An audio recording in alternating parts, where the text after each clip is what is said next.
யாருக்கு என்ன பிடிக்குதோ இல்லையோ கைஸ், இந்த கோல்டுக்கு மட்டும் மறக்காம எனக்கு பிடிச்சிருது. Welcome to episode 8 of final year with நிதிக்ஷா.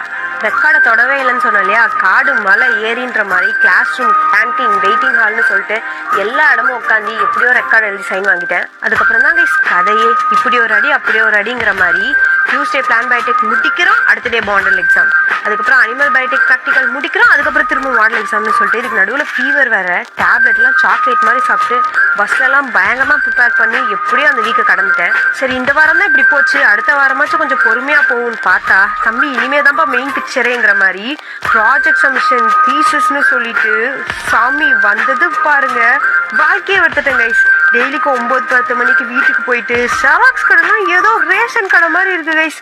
தீசஸை கூட எப்படியோ ரெடி பண்ணிட்டோம் கைஸ். பிரிண்ட் அவுட் போட்டு பைண்டிங் போகிறதுக்குள்ளார சாமி டிகிரியே வேணாங்கிற மாதிரி ஆகிட்டோம் கைஸ். அப்புறம் ப்ராஜெக்ட் பிபிடிலாம் எப்படியோ ப்ரிப்பேர் பண்ணி ப்ரெசென்ட் பண்ணி இந்த வீக்கையும் உயிரோட கடந்துட்டேன். சரி, இனிமேல் என்ன தீபாவளி லீவ் தானே, ஜாலி தானேன்னு கேட்டிங்கன்னா அதுதான் கிடையாது. நெக்ஸ்ட் இன்டர்ன்ஷிப் ரிப்போர்ட் சப்மிட் பண்ணோம்.